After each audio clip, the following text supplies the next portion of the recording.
Meus prezados e queridos irmãos, meus distintos alunos, nesse momento eu quero cumprimentar a todos com a graça e a paz do nosso Senhor e Salvador Jesus Cristo. Eu dou graças a Deus por mais uma oportunidade que Ele me concede de poder voltar a comunicar com cada um de vós para trazer mais um comentário de uma das nossas lições da CPAD. Hoje nós temos a lição de número 7, de 15 de fevereiro de 2026. A lição de hoje ela tem como título A Obra do Filho. Nós temos falado aí sobre o Deus Pai, estamos encerrando hoje a lição falando sobre o Deus Filho e na próxima semana estaremos falando sobre o Deus Espírito Santo. A lição de hoje ela tem como um propósito falar sobre a obra que o Deus Filho ele veio realizar. O textual da nossa lição nos apresenta, pelo que também Deus o exaltou soberanamente e lhe deu um nome que é sobre todo o nome. Não vou comentar esse texto porque ele vai reaparecer na leitura bíblica em classe. A verdade prática nos apresenta a humilhação voluntária de Cristo, sua obra redentora e sua exaltação gloriosa revelam que somente Ele é digno de toda adoração e obediência. Nós temos aqui, na verdade prática, a síntese da obra de Cristo. Primeiro, a sua humilhação, ou seja, se tornar homem, sofrer, morrer, isso foi de uma forma voluntária. Então, esse primeiro momento da vinda de Cristo, ele voluntariamente ele se ofereceu para morrer por nós. E a obra que ele veio realizar aqui foi exatamente a redenção da humanidade que havia caído, pecado contra Deus, toda a humanidade caída e pecado contra Deus. Uma outra obra decorrente da sua redenção foi a exaltação gloriosa do próprio Cristo, que ele venceu a morte e ele ressuscitou com um corpo glorioso.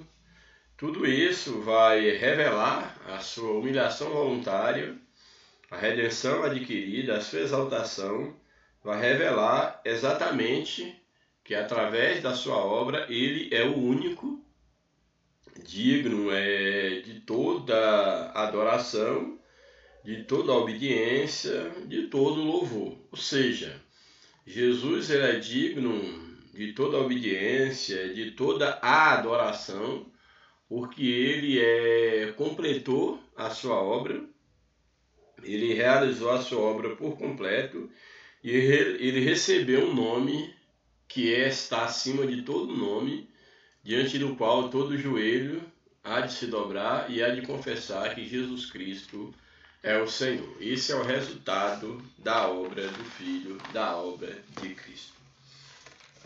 A leitura bíblica em classe está no livro de Filipenses, capítulo 2, verso 5 até o verso de número 11.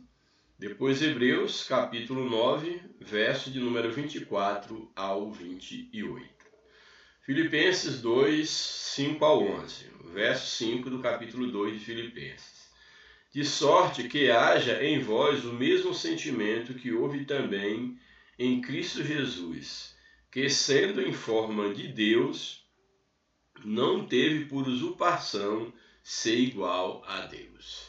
Esses dois primeiros versos que nós lemos, ele é bastante importante, porque aqui está demonstrando aos discípulos de Jesus, aos cristãos, Paulo aqui falando aos filipenses, de que deveria haver neles, eles deveriam ter um sentimento, o mesmo modo de pensar, de agir, de sentir, que houve em Jesus Cristo, que mesmo ele sendo em forma de Deus, ele não deixou de ser Deus, ele não lançou mão, ele não usurpou ser igual a Deus. Ele nunca deixou de ser Deus, mas ele, na sua humilhação, ele se tornou totalmente homem.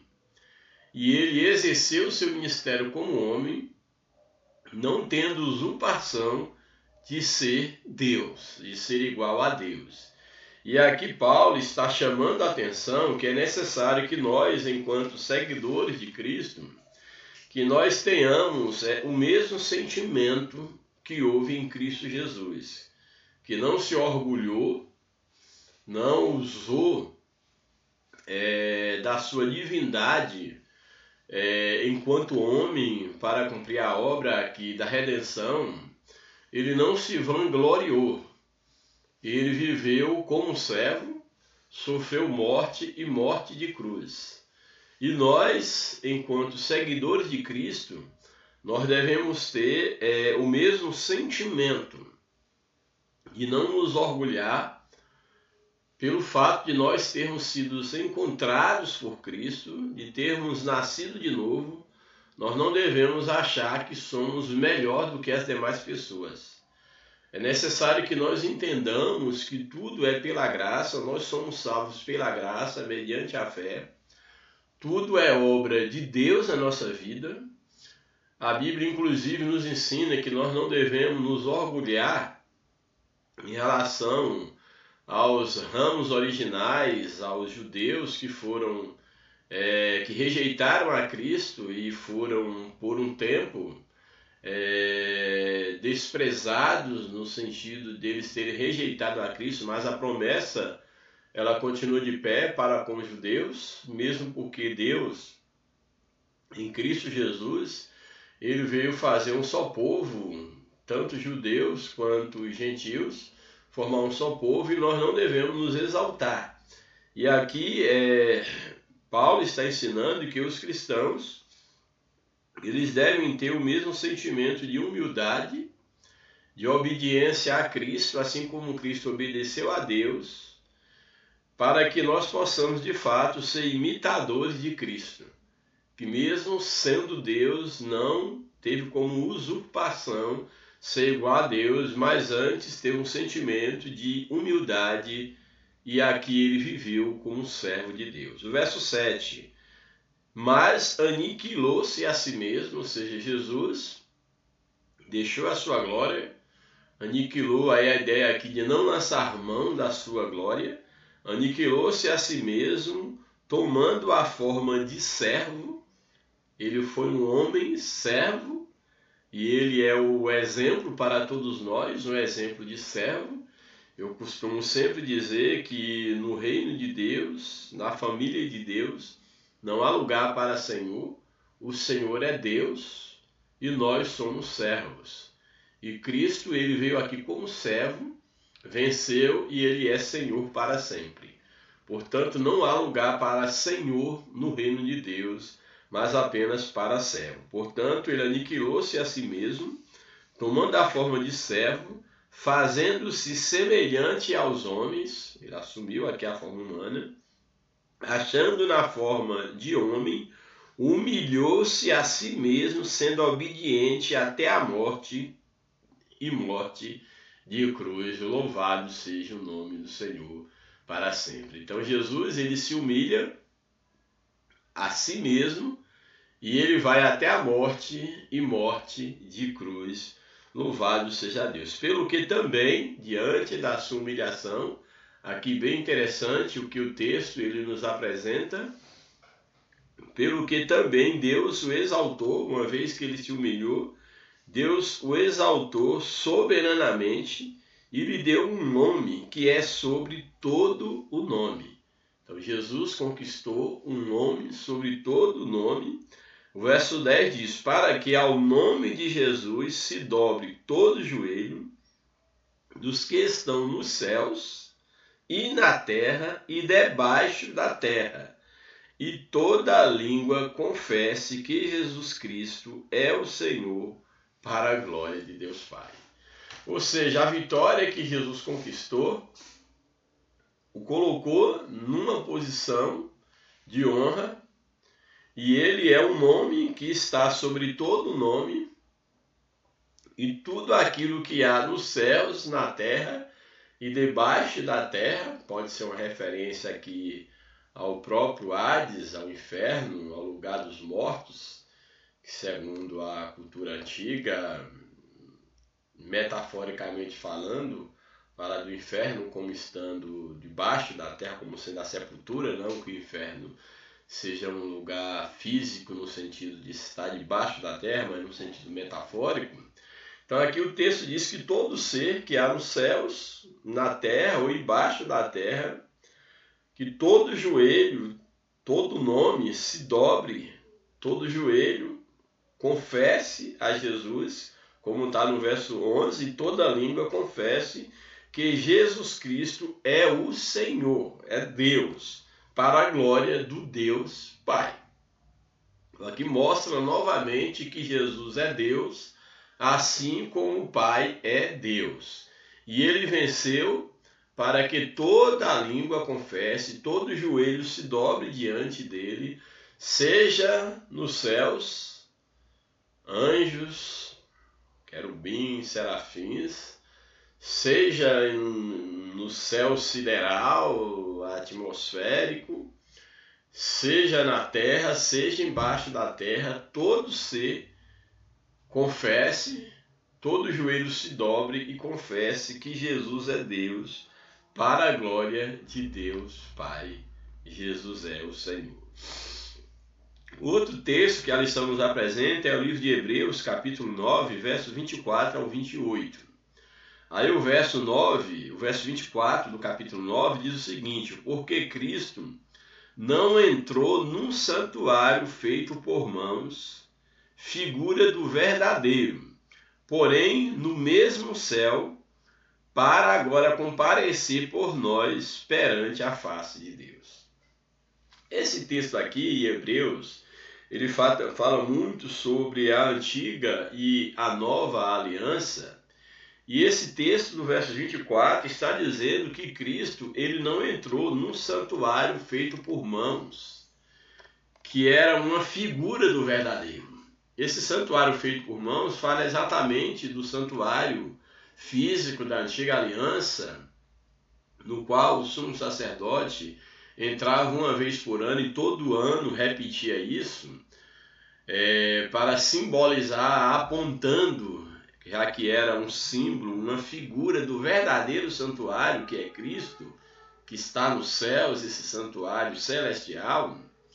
Aqui o texto vai dizer que, diferente do sumo sacerdote que entrava uma vez por ano, todos os anos, Cristo não entrou nesse santuário terreno, que era a figura do santuário celestial. Ele não entrou no terreno, mas ele, ao vencer a morte, ele entrou nos céus, no santuário nos céus, ou seja, na presença de Deus, e agora ele comparece diante de Deus, diante a face de Deus, e ele intercede por nós. Ou seja, Jesus ele foi o sumo sacerdote da nova aliança, ele foi a própria oferta, e ele inaugura um novo sacerdócio, segundo a ordem de Melquisedeque, e ele entrou no sacerdote, ou no santuário eterno, que é na presença de Deus nos céus, e lá ele está, e ele intercede por nós. Então nós temos um sumo sacerdote que está no verdadeiro santuário, que é no santuário celestial, e ele intercede por nós. E esse sumo sacerdote é Jesus, que, diferente do sumo sacerdote da antiga aliança, ele não precisa repetir esse sacrifício. Foi um sacrifício definitivo, perfeito, feito uma vez por todas. Louvado seja o nome de Jesus. Então o texto ele vai dizer: porque Cristo não entrou num santuário feito por mãos humanas, que era a figura do verdadeiro, porém no mesmo céu, para agora comparecer por nós perante a face de Deus. Nem também para si mesmo se oferece muitas vezes, como o sumo sacerdote cada ano entra no santuário com sangue alheio. Ou seja, o sumo sacerdote ele entrava uma vez por ano com o sangue de um animal. Ele tinha que oferecer um sacrifício pelo seu pecado e também pelo pecado do povo. Jesus não. Jesus ele ofereceu o seu próprio sangue uma vez por todas. Ele era um sangue puro e imaculado, porque ele não tinha pecado. Esse não é um mero detalhe. O sumo sacerdote oferecia um sangue alheio de um animal. Jesus ofereceu o seu sangue. O sumo sacerdote, além de oferecer o sangue alheio, tinha que repetir isso todo ano. Jesus não, ofereceu o seu próprio sangue imaculado, fez uma vez por todas, e o sacrifício já foi completo. Louvado seja o nome do Senhor. Nem também para si mesmo se oferece muitas vezes, como era o caso do sumo sacerdote, cada ano que entrava no santuário com sangue alheio. De outra maneira, necessário lhe fora padecer muitas vezes desde a fundação do mundo. Ou seja, se Jesus fosse imperfeito como um sumo sacerdote, ele teria que, a semelhança do sumo sacerdote da antiga aliança, ele teria que padecer todo ano. Muitas vezes ele teria que padecer, uma vez que o sumo sacerdote da antiga aliança fazia esse sacrifício todo ano. Porém, como Jesus, ele é o próprio sacrifício, ele verteu o seu próprio sangue perfeito, ele fez uma vez por todas e ele não precisa padecer várias vezes desde a fundação do mundo, porque o seu sacrifício foi definitivo.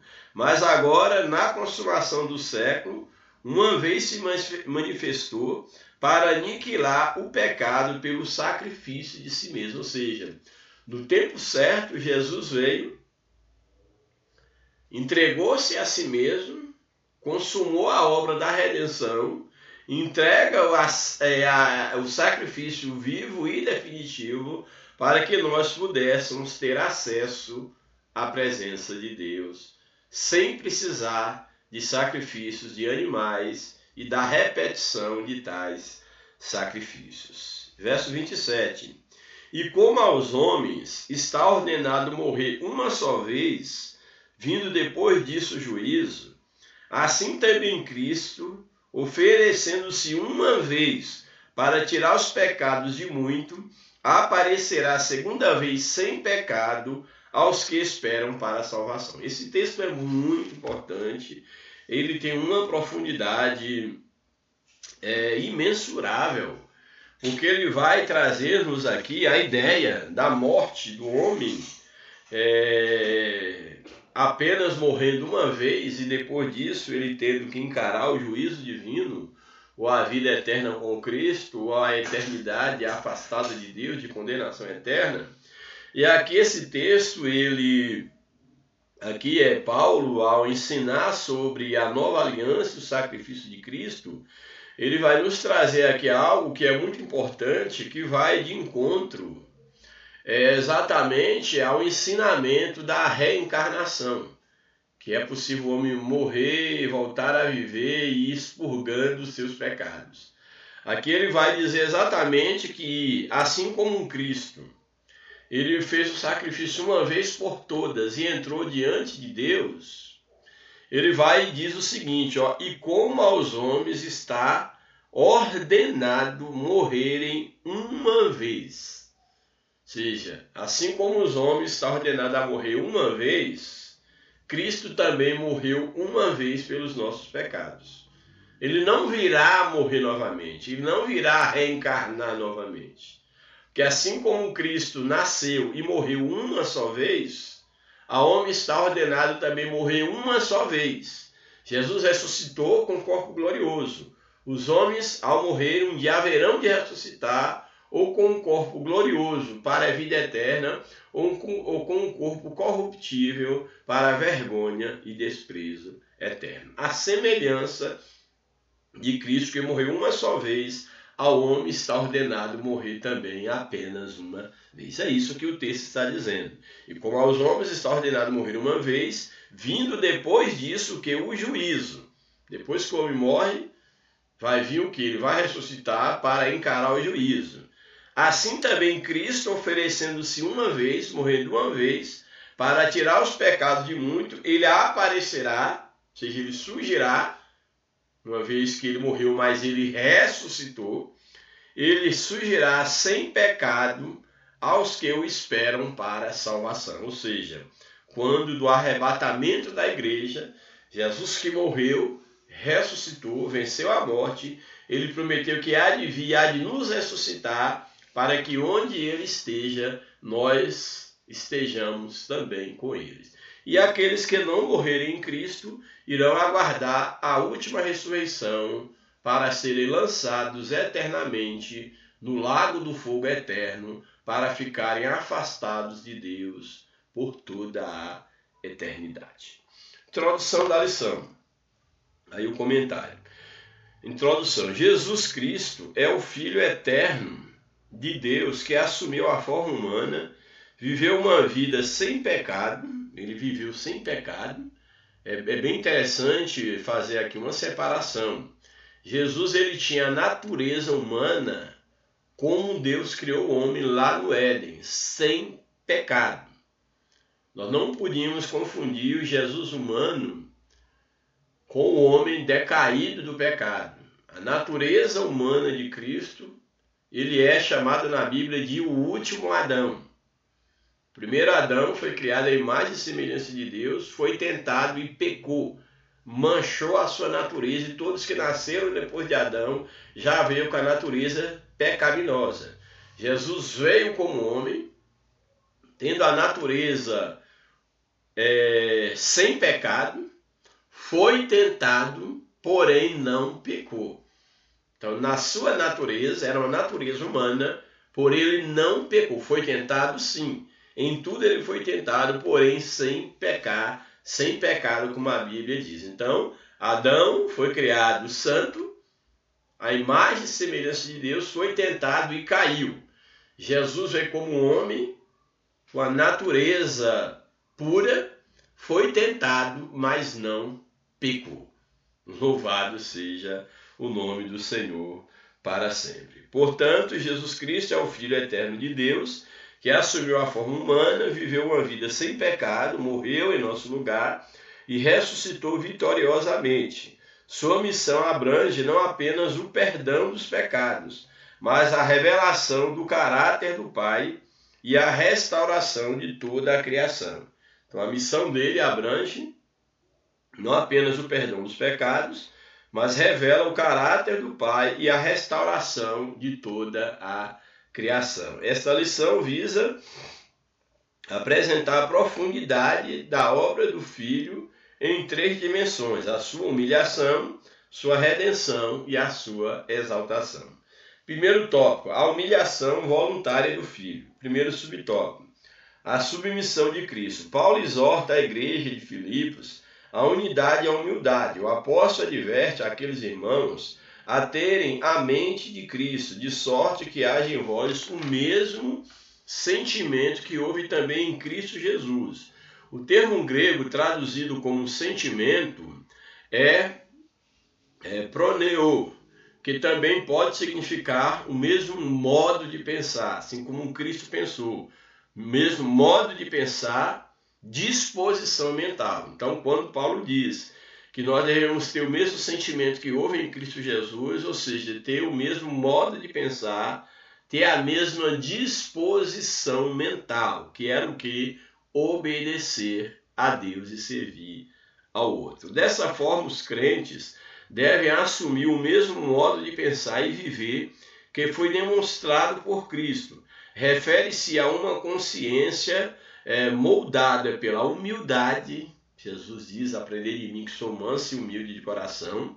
Então, consciência moldada pela humildade, o amor e a obediência.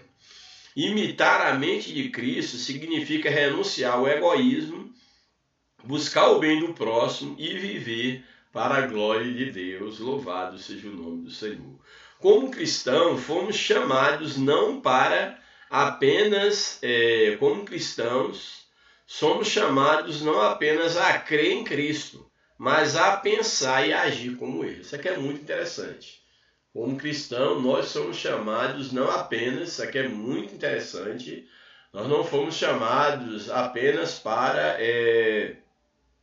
imitar a Cristo.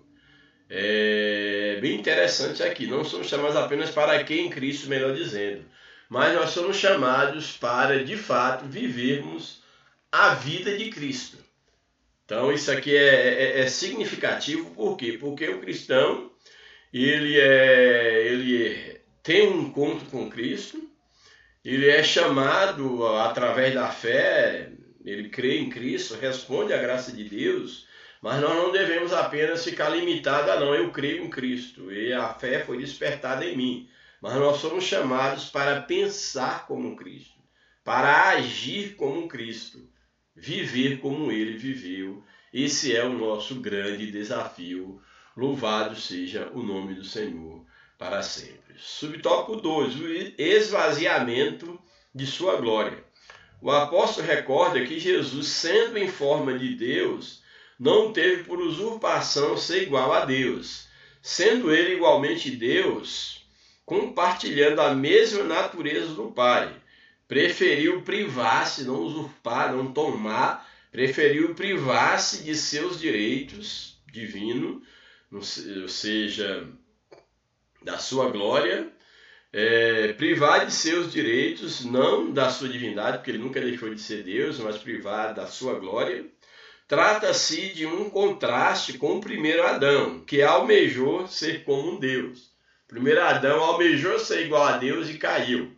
O último Adão, ele não usurpou, não almejou, não viveu, não lançou mão da sua glória, mas viveu como homem, ao contrário do primeiro Adão. Portanto, o primeiro Adão almejou ser Deus, enquanto Cristo, que é o segundo ou último Adão, sendo Deus, preocupou-se com o bem-estar dos outros. Essa realidade é confirmada quando Jesus aniquilou a si mesmo, tomando a forma de servo. Isto é, esvaziou-se voluntariamente, kenosis, assumindo a natureza humana na forma de servo. Isso não significa a perda da sua divindade, ele nunca deixou de ser Deus, mas a renúncia da sua glória que ele possuía na eternidade com o Pai. Ou seja, Jesus renuncia à sua glória, não à sua divindade, porque ele nunca deixou de ser Deus. Terceiro subtópico, a obediência sacrificial até a cruz. A obediência de Cristo foi plena desde a encarnação até o Calvário. Na forma de homem, humilhou-se a si mesmo, sendo obediente até a morte de cruz. Ele desceu à condição mais humilde e morreu como servo, em obediência ao Pai, e em favor dos pecadores submeteu-se à humilhação da cruz. Submeteu-se à humilhação de tornar-se homem, à humilhação de ir à cruz como um pecador, levando os nossos pecados. Revela a Escritura que o primeiro Adão trouxe condenação pelo pecado, e Cristo, o último Adão, trouxe justiça por meio da perfeita obediência. Adão trouxe o pecado por meio da desobediência. Jesus trouxe salvação por meio da sua obediência. Essa verdade ratifica que a obra redentora do Filho está fundamentada na obediência completa de Cristo ao Pai. Louvado seja o nome do Senhor. A nossa salvação é resultado dessa obediência e não de nossos méritos. Isso é bem interessante. Nós somos salvos não porque temos algum mérito, mas porque Jesus foi obediente à ordem do Pai, obediente até a morte, e ele ressuscitou. Assim como Cristo, devemos obedecer à vontade do Pai. Cristo obedeceu ao Pai e nos dá o exemplo para que em tudo nós também sejamos obedientes ao nosso Pai que está nos céus. Tópico de número 2. A obra redentora do Filho. A ineficácia do sacerdócio levítico. Primeiro subtópico. O sumo sacerdote entrava no Santo dos Santos uma vez por ano no dia da expiação, no Yom Kippur, levando o sangue alheio, o sangue de animais, para fazer propiciação por seus próprios pecados e pelo pecado do povo, aquilo que eu já falei. Esse sacrifício era repetido anualmente porque não era suficiente para remover o pecado. O sumo sacerdote terreno era uma figura, um tipo de Cristo, que é o real e eterno sumo sacerdote. O santuário terreno era uma sombra, no caso, do celestial. Mas Cristo entrou no céu mesmo para interceder por nós diante do Pai. O sumo sacerdote entrava num tabernáculo terreno. Cristo entrou no próprio céu para interceder por nós. A entrada única de Cristo no santuário, com seu próprio sangue, nos assegura uma eterna redenção. Por ser imperfeito, o sacerdócio levítico foi substituído por um superior, o sacerdócio de Cristo. Ou seja, o sacerdócio levítico ele era imperfeito, ou seja, ele era provisório. Ele apontava para um que viria, que era o sacerdócio de Cristo. Daí ele ter sido substituído por um superior, cujo próprio sacerdote é Cristo, o Filho de Deus. Subtópico 2. O sacrifício único e suficiente. Na antiga aliança, ofereciam-se sacrifícios continuamente pelo pecado por causa da ineficácia dessas ofertas. Diferente do sistema levítico, a morte de Jesus foi definitiva, completa e eficaz. Assim também Cristo oferecendo-se uma vez para tirar os pecados de muito. A expressão uma vez, rapax, indica que não há necessidade de repetição. O que ele fez é perfeito e eterno.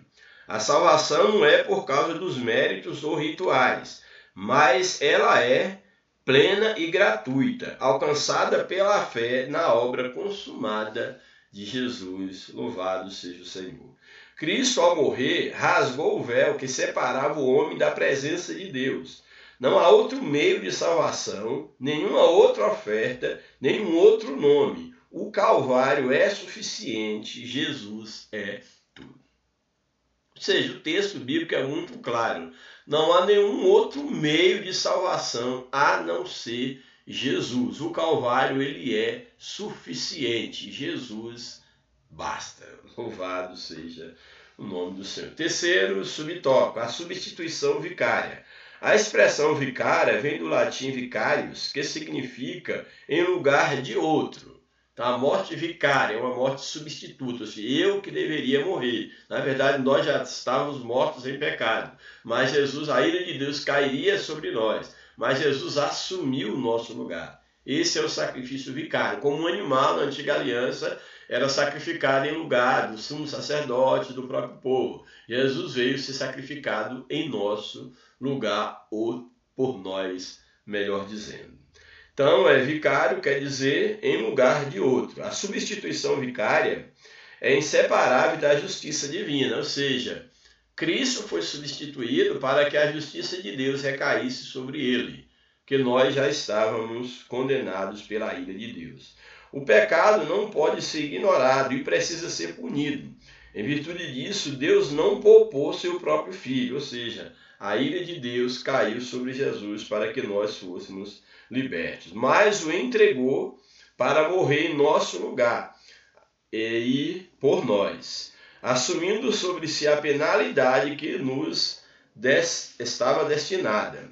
No sistema sacrificial da lei, os animais oferecidos tipificavam essa substituição, mas não removia o pecado. Em Cristo, o Cordeiro de Deus, a substituição é perfeita e definitiva. Na consumação dos séculos, uma vez se manifestou para aniquilar o pecado pelo sacrifício de si mesmo, Hebreus 9, 26. Assim, em adoração, devemos viver para Cristo, que por nós morreu. Louvado seja o nome do Senhor para sempre. Então, Cristo, ele morreu por nós, foi um sacrifício definitivo e assim nós devemos valorizar tamanho sacrifício. Por fim, o último tópico, a exaltação gloriosa do Filho. Recebido à destra do Pai, primeiro subtópico. Após sua humilhação voluntária, o Filho foi entronizado nos céus em glória eterna, ao ressurgir. Pelo que também Deus o exaltou soberanamente. Houve a humilhação de Jesus. Nós vimos aqui nos tópicos anteriores, o primeiro tópico, nós vimos a humilhação voluntária. Segundo tópico, vemos a obra redentora e agora a exaltação gloriosa do Filho. Então, após sua humilhação voluntária, o Filho foi entronizado nos céus com glória eterna, pelo que também Deus o exaltou soberanamente. A exaltação de Cristo está ligada à sua obediência perfeita. O verbo exaltou, peripozose, o zosen, denota uma elevação acima de toda medida. Exaltação é uma elevação acima de tudo aquilo que se pode medir. Cristo não apenas venceu a morte, mas foi exaltado à posição suprema no universo. Ocupou o lugar de honra à destra do Pai, símbolo de autoridade, glória e soberania. Estar sentado ali expressa o reconhecimento divino da obra completa do Filho. Deus reconhecendo que, de fato, Jesus conquistou a obra em definitivo. É uma aceitação por parte do Pai. Cristo não apenas voltou para o céu, ele assentou-se no trono. Sua exaltação garante nosso acesso à presença de Deus. Ele intercede por nós e reina como Rei dos Reis. Louvado seja o nome do Senhor para sempre. Segundo subtópico, o nome acima de todo nome. Cristo recebeu de Deus Pai um nome que é sobre todo nome. Na Bíblia, o nome carrega o sentido de caráter e autoridade. Dessa forma, dizer que Cristo recebeu um nome sobreexcelente, a Escritura afirma que nenhuma autoridade, seja visível ou invisível, se compara ao seu poder e à sua posição. Isso significa que Cristo foi exaltado acima de toda eminência do bem e do mal e de todo título que se possa conferir nessa era e também na era vindoura, no porvir. Não existe poder algum que seja maior e nem mesmo igual ao poder de Cristo. Portanto, o nome de Jesus não é apenas um símbolo de fé, mas uma fonte real de autoridade espiritual. O nome de Jesus é um nome que tem autoridade, que é autoridade espiritual. O Senhor delegou à igreja o uso do seu nome em seu nome, no nome de Jesus.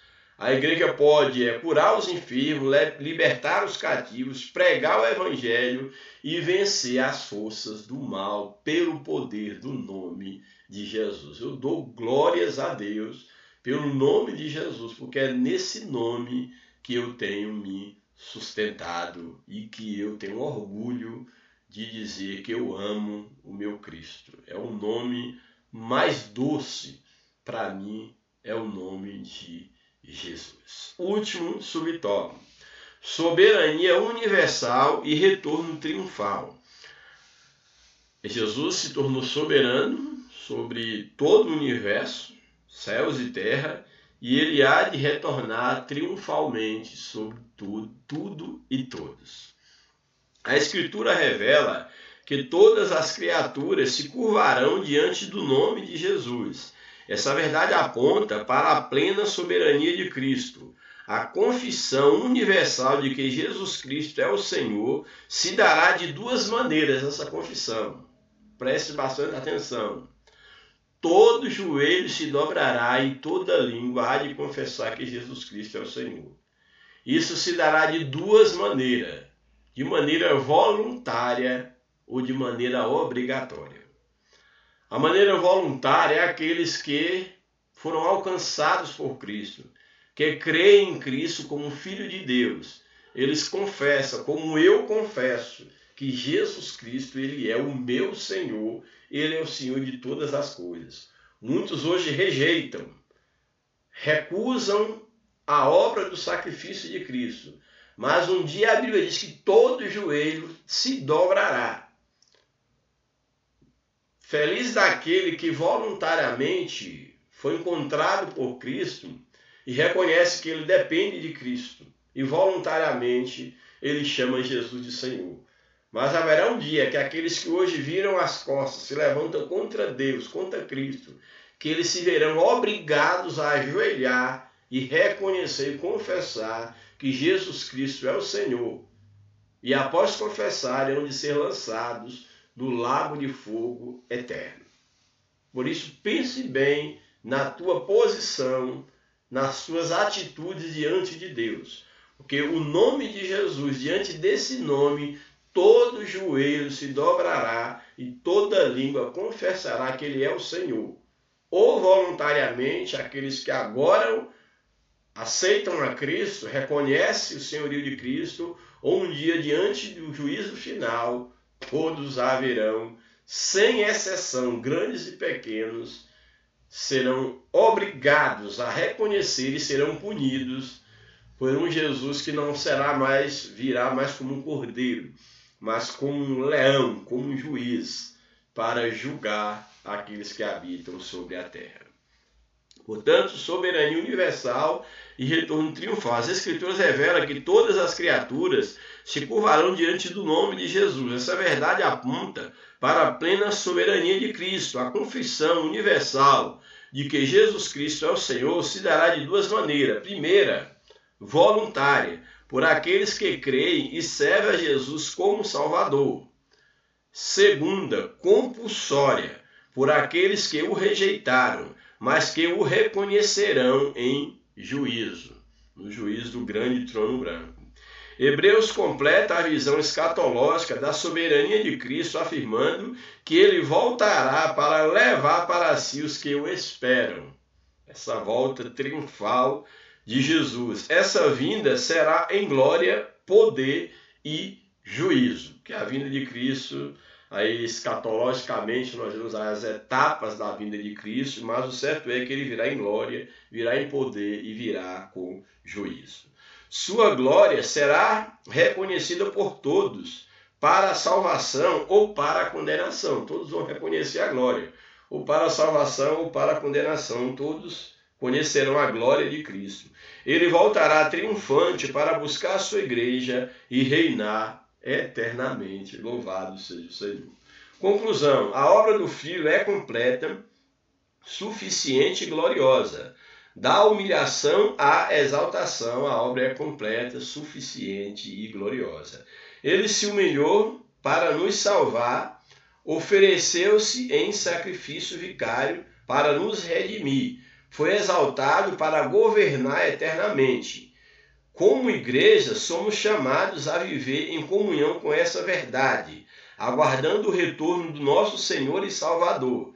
Vivamos como servos daquele que nos serviu com sua vida e nos salvou com o seu sangue. Louvado seja o nome do Senhor para sempre. Que Deus nos ajude e Deus nos abençoe, que você aí que ainda não teve um encontro com Cristo, que você volte-se para Cristo enquanto é tempo, porque um dia Cristo há de vir e você só tem dois destinos: ou está eternamente com Cristo, ou está eternamente afastado dele, sofrendo por toda a eternidade. Que Deus nos abençoe, que Deus nos ajude, que o Espírito de Deus continue falando ao teu coração e que você valorize a obra do Filho de Deus, a obra de Cristo. Um abraço, graça e paz.